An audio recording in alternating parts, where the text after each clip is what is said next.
तो बच्चों, मैंने आपको कई स्ट्रक्चर और उनके नाम लिखाए ट्राइबल सिस्टम में, जैसे कि हमने छोटे छोटे एग्जाम्पल भी लिए, थोड़ी बड़ी स्ट्रक्चर भी ली। अब उनके नाम याद करने ही पड़ेंगे। क्यों? क्योंकि उनके जो नाम दिए गए ट्राइबल सिस्टम में वो कॉमन सिस्टम के अकॉर्डिंग कॉमन नेम थे। कॉमन नेम यानी ट्राइबल नेम की वैल्यू बहुत ज्यादा है। अब जैसे HCOOH को फॉर्मिक एसिड के नाम से ज्यादा जाना जाता है, तो ये फेम नेम हो गए, प्रचलित नाम है जो बहुत ज्यादा प्रचलन में है, चलन में है। तो ऐसे नाम जो प्रसिद्ध हैं उनको याद करना पड़ेगा, चाहे वो ट्राइबल सिस्टम के ही क्यों ना हो। हालांकि इनको बाद में IUPAC सिस्टम ने अपने तरीके से भी नाम दिया, लेकिन वो नाम तो हम याद करेंगे, उसमें कोई दिक्कत नहीं है। IUPAC में तो याद करने की जरूरत नहीं होती, वो तो बनाने पड़ते हैं, वो तो बना सकते हैं। लेकिन याद करने का काम जो होता है ना, वो थोड़ा सा हार्ड लगता है बच्चों को कि यार कहां तक रटेंगे। तो मैंने कुछ स्ट्रक्चर लिखाई, जैसे सिट्रिक एसिड लिखाया, टार्ट्रिक एसिड लिखाया, glutaric acid, adipic acid, malonic acid, maleic acid, बहुत सारे एसिड्स के नाम लिखाए। अब मैं ये नहीं कह रहा कि आप एक ही बार में याद कर ले, लेकिन आप उन्हें बार बार देखते रहें, वो धीरे धीरे याद होते जाएंगे। और जैसे जैसे आप आगे बढ़ोगे, चैप्टर्स में आगे जाएंगे, तो वो चैप्टर्स के अंदर भी बार बार आएंगे, मैं इनको वापस रिमाइंड कराता रहूंगा, आपको वो नाम याद हो जाएंगे। अब हम चलते हैं ट्राइबल सिस्टम के अगले लॉजिक की तरफ, बेस्ड ऑन स्ट्रक्चर। स्ट्रक्चर को बेस बना के कैसे नाम दिए गए। तो कुछ एग्जाम्पल हो गए हैं, कुछ एग्जाम्पल अब शुरू कर रहे हैं। अगला एग्जाम्पल, नॉर्मल कंपाउंड। इसे लोग शॉर्ट में एन कंपाउंड भी बोलते हैं। एन कंपाउंड, समझ रहे हैं आप?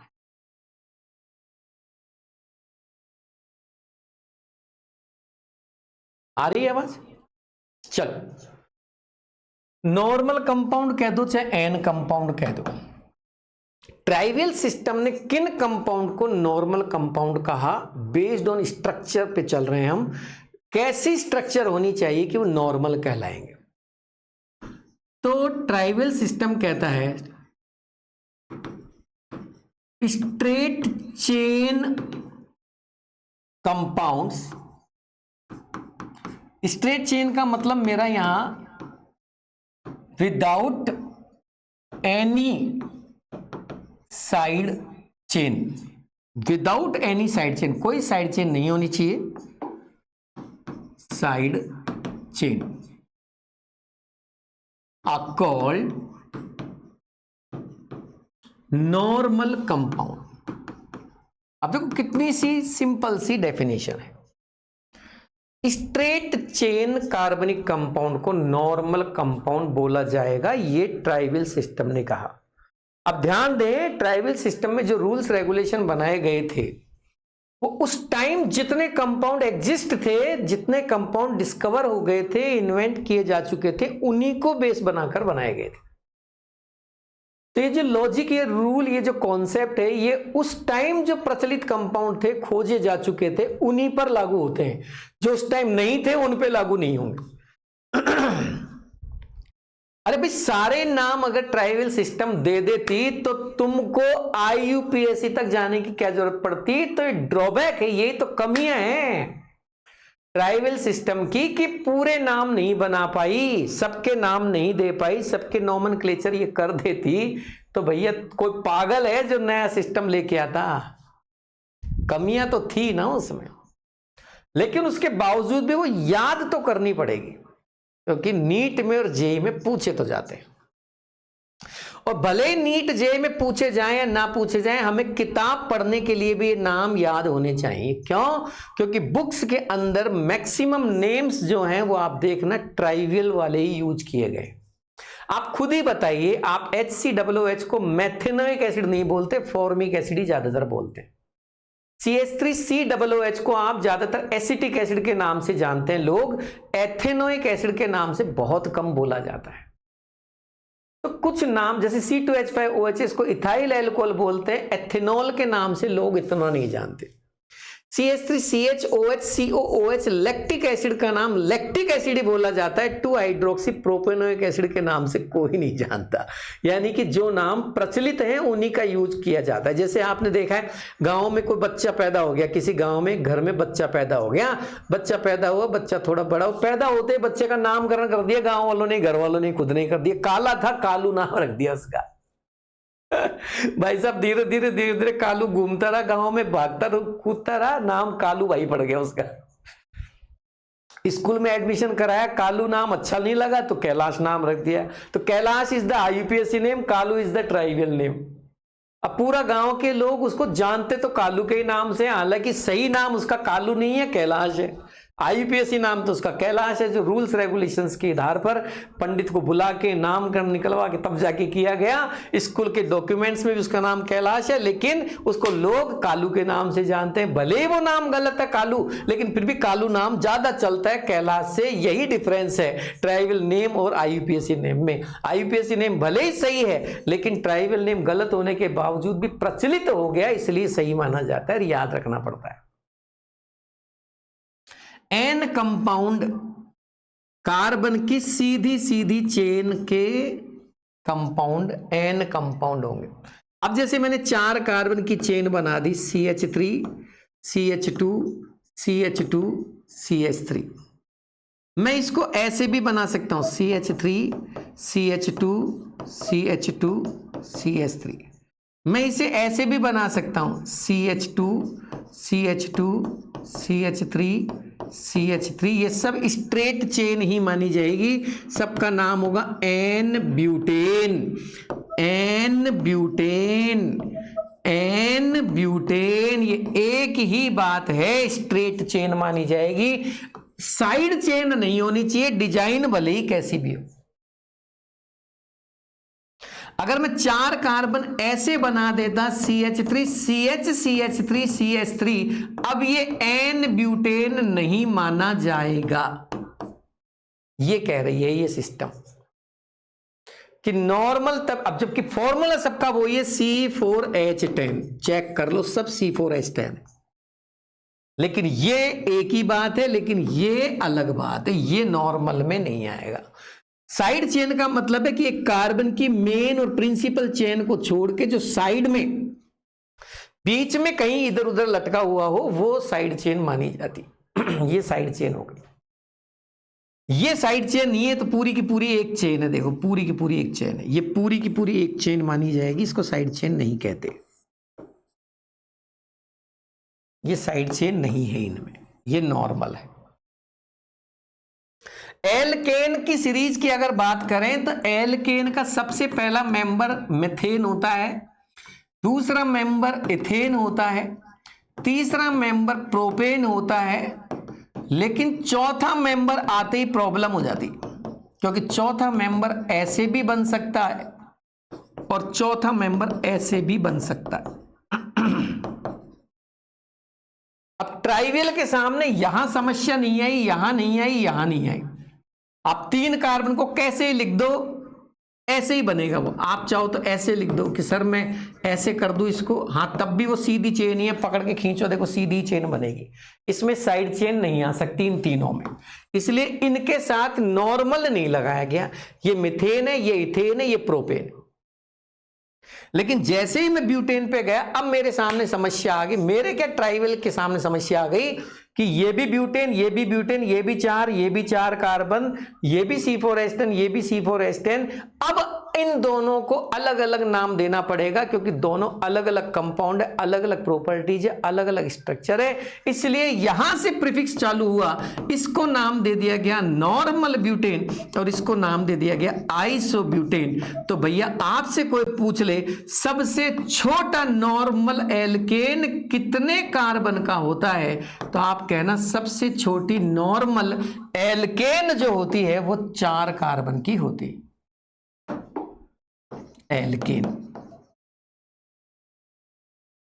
क्या मैं मेथेन के आगे नॉर्मल लगाऊं? नो, गलत बात। एथेन के आगे नो, गलत बात। प्रोपेन के आगे नो, गलत बात। तो मैं सबसे पहले नॉर्मल कहां लगाऊंगा? ब्यूटेन के साथ, एन ब्यूटेन बोलूंगा इसको मैं। अगर मैं इसको केवल ब्यूटेन बोलूंगा तो गलत है, अब यहां नॉर्मल यूज होगा। तो सबसे छोटी नॉर्मल एल्केन 4 कार्बन की होती है।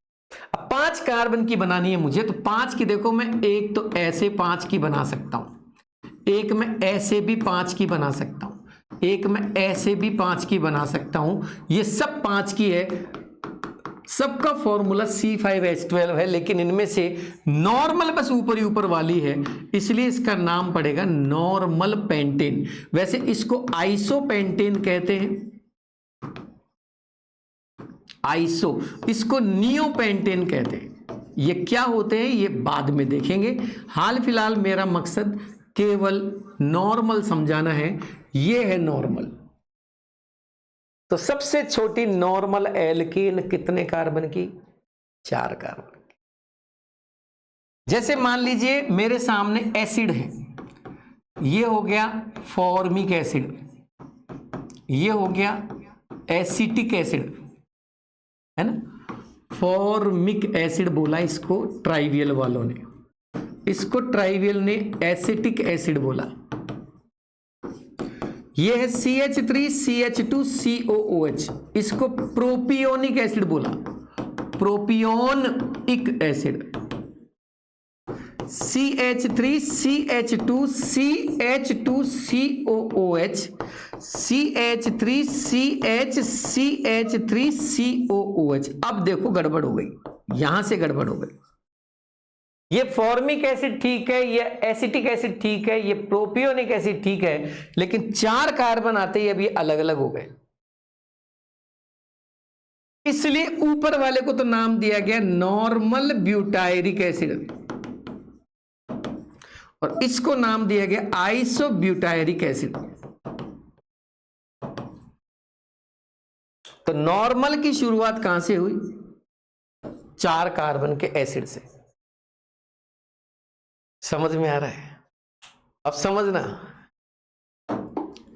ये रहा मिथाइल क्लोराइड, ये रहा इथाइल क्लोराइड, और ये रहा ओफो।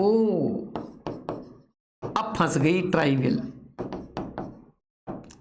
2-2 प्रोपाइल क्लोराइड बन गए। मिथाइल क्लोराइड तो कहीं भी Cl लगाओ यही बनेगा, मिथाइल क्लोराइड ऐसा कैसा ही रहेगा,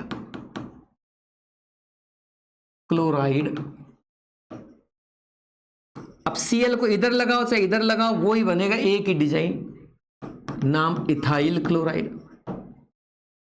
लेकिन 3 कार्बन होती है, Cl की जगह बदल सकती है। अब मैं Cl को यहां भी लगा सकता हूं, यहां लगाऊंगा तब तो वही बात है, इधर लगा दो चाहे इधर लगा दो एक ही चीज है, लेकिन बीच में लगा दिया तो नई चीज बन गई। तो ये अलग आइटम, ये अलग आइटम। अब फिर ट्राइवल फंस गए, अब किसको क्या नाम दे? इसलिए इस वाले को तो नाम दे दिया नॉर्मल प्रोपाइल क्लोराइड, और इसको नाम दे दिया आइसोप्रोपाइल क्लोराइड। ये लो, अब यहां नॉर्मल 3 कार्बन पे चालू हो गया। अब सवाल आ गया, smallest normal alkane would be, आप कहना 4 कार्बन कंटेनिंग एन ब्यूटेन। और अगर मैं आपसे कहूं स्मॉलेस्ट नॉर्मल कंपाउंड कितने कार्बन का होगा, तो आप कहना 3 कार्बन का बन जाएगा स्मॉलेस्ट नॉर्मल कंपाउंड। आप देख लो ये 3 का ही बन गया। तो अब दोनों अलग अलग सवाल हैं। सबसे छोटा नॉर्मल कंपाउंड पूछे तो कहना 3 कार्बन का, और सबसे छोटी नॉर्मल एल्केन पूछे तो बोलना भाई साहब, ओ भाई साहब 4 कार्बन की।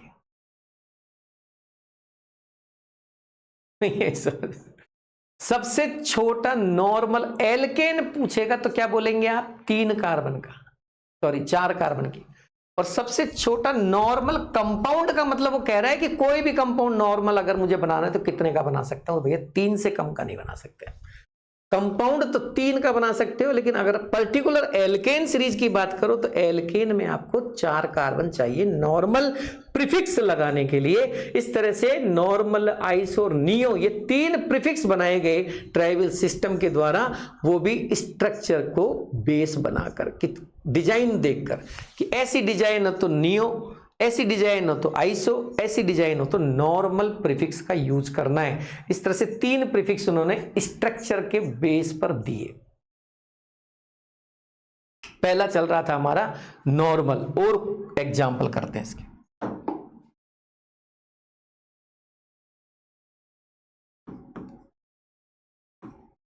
विच of the following hydrocarbon is normal according to trivial system. निम्न में से कौन सा ऐसा हाइड्रोकार्बन है जो ट्राइवल सिस्टम के आधार पर नॉर्मल माना जाएगा? सही है सवाल तो। पहला ऑप्शन CH3 CH2 CH3, दूसरा CH3 CH2 CH CHCl CH3, तीसरा CH3 CH2 CH2 CH2 Cl, चौथा CH3 CH3 CH3 OH। इनमें से कौन सा कंपाउंड है जो ट्राइवल सिस्टम के हिसाब से नॉर्मल माना जाएगा? ये नॉर्मल नहीं माना जाएगा क्योंकि ये एल्केन है, एल्केन में 3 कार्बन तक नॉर्मल लगाने की जरूरत ना पड़े। ये नॉर्मल नहीं हो सकता, ये स्ट्रेट चेन तो है लेकिन Cl बिल्कुल किनारे पर ही होना चाहिए था, तभी ये नॉर्मल माना जाता। ये भी नॉर्मल नहीं है क्योंकि इसमें तो आपने ब्रांच लगा दी, ये भी नॉर्मल नहीं है, एबनॉर्मल हो गई। ये है नॉर्मल, स्ट्रेट चेन, और ग्रुप की पोजीशन भी आपने फर्स्ट या लास्ट पे रखी है। आंसर इज 3, ये नॉर्मल कंपाउंड है। अगला देखिए,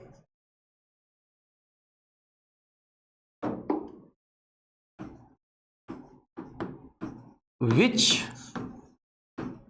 of the following is normal alcohol. मैं आपके सामने कुछ स्ट्रक्चर दे रहा हूं एल्कोहल की, आपको बताना है इनमें से नॉर्मल एल्कोहल कौन सा है। पहला CH3OH, मिथाइल एल्कोहल कहते हैं इसे।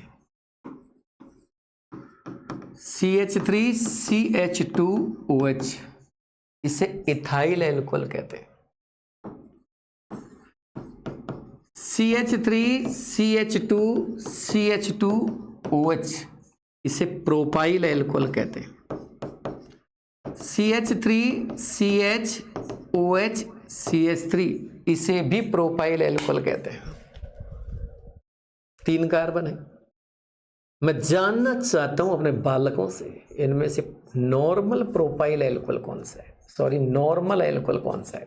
हाँ, एक ही बात है, ये 1 कार्बन का है, इसलिए इस पे नॉर्मल लगाना सही नहीं रहेगा, इस पे नॉर्मल लगाना सही नहीं रहेगा, इस पे नॉर्मल लगाना सही नहीं रहेगा।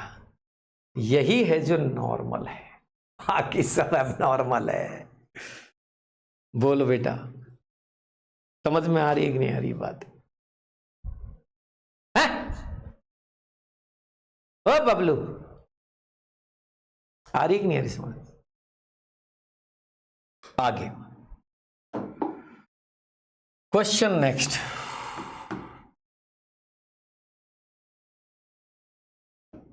स्मॉलेस्ट नॉर्मल एल्डिहाइड इज, मैं कुछ एल्डिहाइड आपको दे रहा हूं, आपको बताना है इनमें से सबसे छोटा नॉर्मल एल्डिहाइड कौन सा है। समझ गए आप? ये है फॉर्मएल्डिहाइड, ये है एसिटैल्डिहाइड, फॉर्मएल्डिहाइड। घबराएं नहीं, मैं अभी आपको नाम नहीं सिखा रहा हूं, अभी तो हम ट्राइबल सिस्टम पे हैं। कुछ नाम आ रहे हैं आपके सामने, इन्हें याद करते रहें, याद हो जाएंगे अपने आप ही, चिंता मत करो। ये है एसिटैल्डिहाइड, ये फॉर्म का क्या मतलब है, एसिड का क्या मतलब है, बताएंगे आपको बाद में। तीसरा, ये है प्रोपियोन एल्डिहाइड,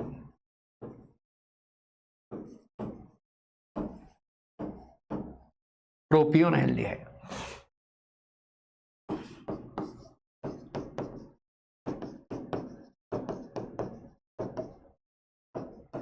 ये है ब्यूटाइल एल्डिहाइड। मैं जानना चाहता हूं अपने बाल एंड बच्चों से, इनमें से नॉर्मल कौन सा है। नॉर्मल ढूंढ के बताइए। देखो, एक कार्बन का है, ये नॉर्मल नहीं बोला जाएगा। नॉर्मल बोलना तब शुरू करते हैं जब उसके दो या दो से ज्यादा आइसोमर बनना चालू हो गए हो। ये नॉर्मल नहीं बोला जाएगा। ये 2 कार्बन का है, कैसे लिख दो ऐसे ही बनेगा। ये नॉर्मल नहीं बोल सकते, इसको कैसे लिख दो ये ऐसा ही रहेगा। सर मैं इधर CHO लगा दूं तो किधर, इधर लगा दूं तो लगा दे, तो भी वो ऐसा ही रहेगा। और सर मैं बीच वाले कार्बन पे CHO लटका दूं तो, बीच वाले कहां, इस पे लटका दूं, इस वाले पे लटका दूं तो भी वही बात रहेगी बेटा, एक ही चीज है, बदल ही नहीं सकती, 3 ही कार्बन।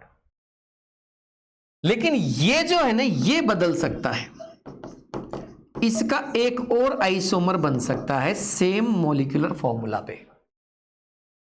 इसलिए यहां मुझे अब प्रीफिक्स की जरूरत पड़ेगी इन नामों को डिफरेंशिएट करने में। इसलिए इसका नाम तो रख दिया गया नॉर्मल ब्यूटाइल एल्डिहाइड, और इसको नाम दे दिया गया isobutyl aldehyde.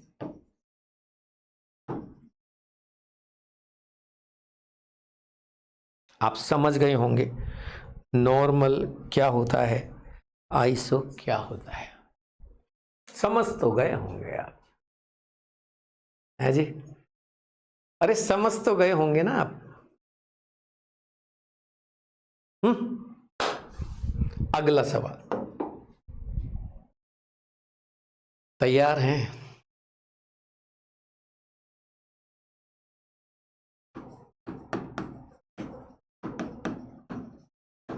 Which of the following cyanide is normal compound? कौन सा साइनाइड इनमें से नॉर्मल है? पहला हाइड्रोजन साइनाइड, मिथाइल साइनाइड, ये वाला ethyl cyanide,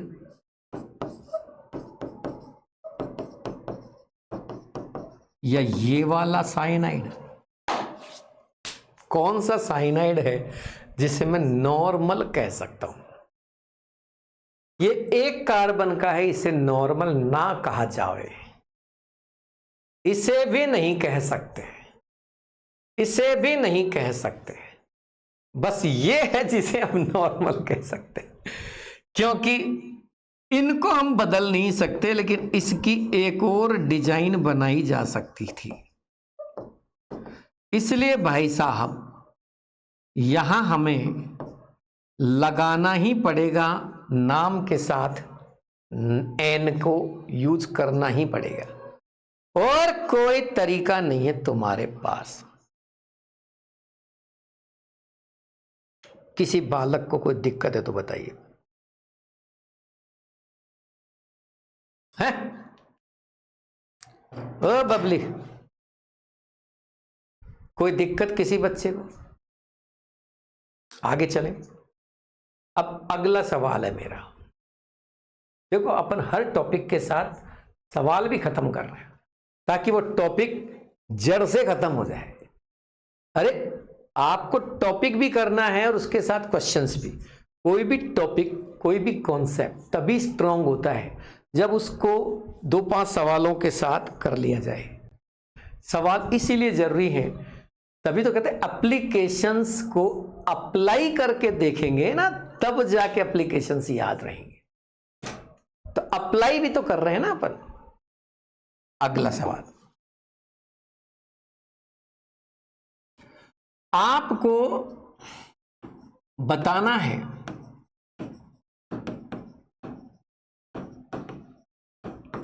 which of the following compound is are normal compounds according to trivial system।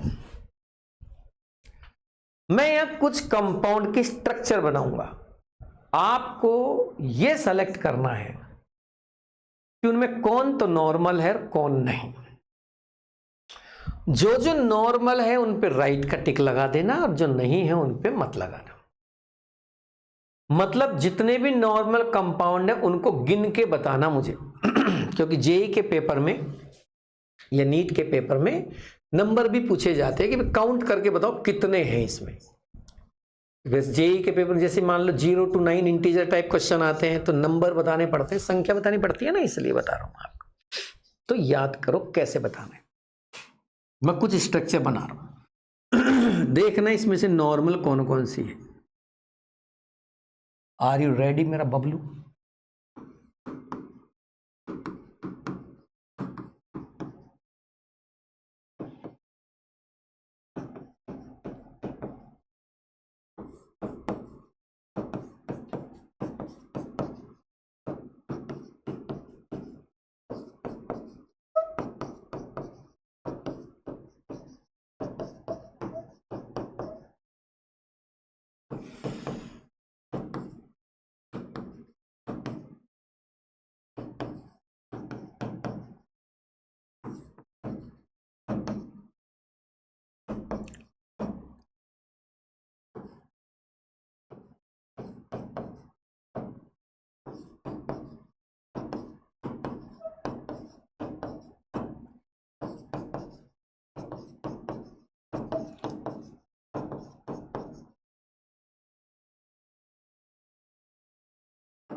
सबकी नजर बोर्ड पे होनी चाहिए, इधर उधर नहीं जाने का।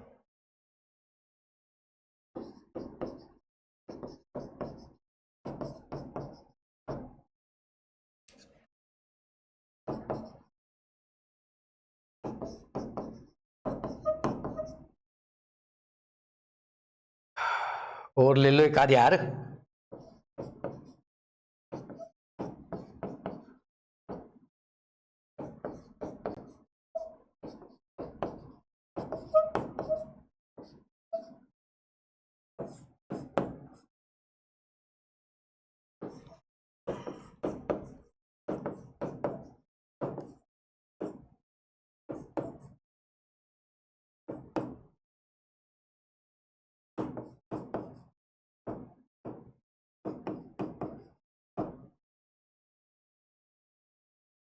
दिख रहा है विनोद?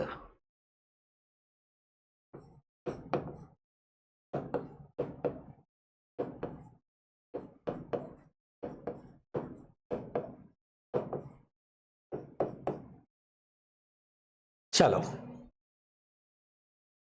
कई स्ट्रक्चर हमारे सामने आ गई है। आपको बताना है कि इनमें से कौन कौन सी ऐसी स्ट्रक्चर है जो नॉर्मल है। नंबर डाल देता हूं बेटो।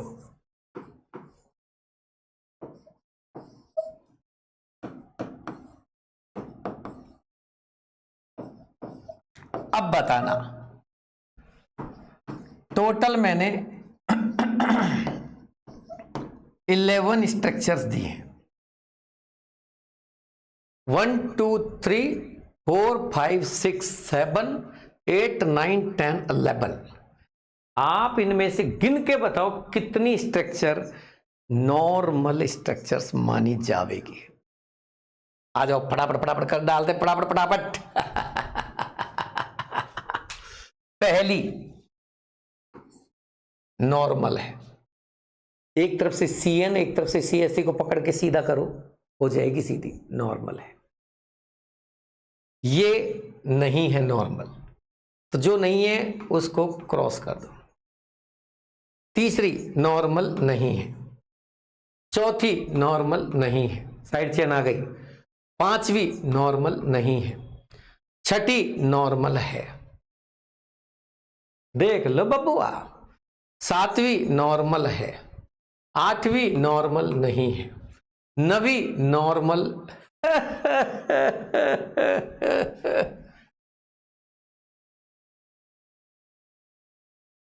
वैसे आठवीं को आप नॉर्मल कह सकते हैं। आठवीं में एक चक्कर है, कीटोन ग्रुप है ना, कीटोन। वैसे इसमें एक समस्या क्या है, क्यों नहीं कह रहे अपन, क्योंकि अभी CO को यहां लगाओ चाहे यहां लगाओ, CO ग्रुप बीच में ही आएगा। आप किनारे पे लगा नहीं सकते, कीटोन की एक खासियत होती है, CO ग्रुप को कीटोन ग्रुप कहते हैं और ये बीच में ही आता है। अब इधर लगा लो चाहे इधर लगा लो, ये ऐसे ही बनने वाली है, इसका कोई आइसोमर तो बनेगा नहीं, इसलिए मैंने इसको क्रॉस कर दिया कि यहां इसको नॉर्मल बोलने की जरूरत नहीं है। नॉर्मल की यूज तब होता है जब उसका आइसोमर बनता हो। नहीं, मैं ये कह रहा हूं कीटोन सीरीज में आप नॉर्मल का यूज कर सकते हैं, लेकिन यहां तो नहीं करेंगे। वैसे तो एल्केन में भी कर सकते हैं, लेकिन क्या हम प्रोपेन में नॉर्मल का यूज करते हैं? नहीं करते, क्योंकि प्रोपेन का दूसरा आइसोमर तो बनेगा नहीं, इसीलिए इसका भी मैंने नॉर्मल नहीं माना। इसे देखो, ये नॉर्मल है क्या? क्या इसको और कोई तरीके से आप लिख के इसका आइसोमर बना सकते थे क्या? नहीं। आप इसकी चेन को अगर बदल देते हैं तो ये यहां नीचे लटका देते हैं तो भी ये वही रहेगा, इसलिए ये भी नॉर्मल में काउंट नहीं होगा। नॉर्मल का मतलब है जिसमें नॉर्मल इसलिए यूज हो रहा है क्योंकि अगर मैंने नॉर्मल यूज नहीं किया तो वो आइसो बन सकता है, उसको आइसो माना जा सकता है। ये नॉर्मल नहीं है, ये भी नॉर्मल नहीं है। अब गिन लो बेटा, 1 2 3, सिर्फ 1 2 3, बस। आंसर है 3 structures are normal structures according to trivial system. बोलो बेटा, किसी बालक को कोई दिक्कत है तो बोलो बेटा। चलिए, इसी के साथ आज की क्लास को हम यहीं रोकते हैं। क्यों? क्योंकि हम बाद में अब आइसो कंपाउंड उठाएंगे अगले पॉइंट पर। ठीक है।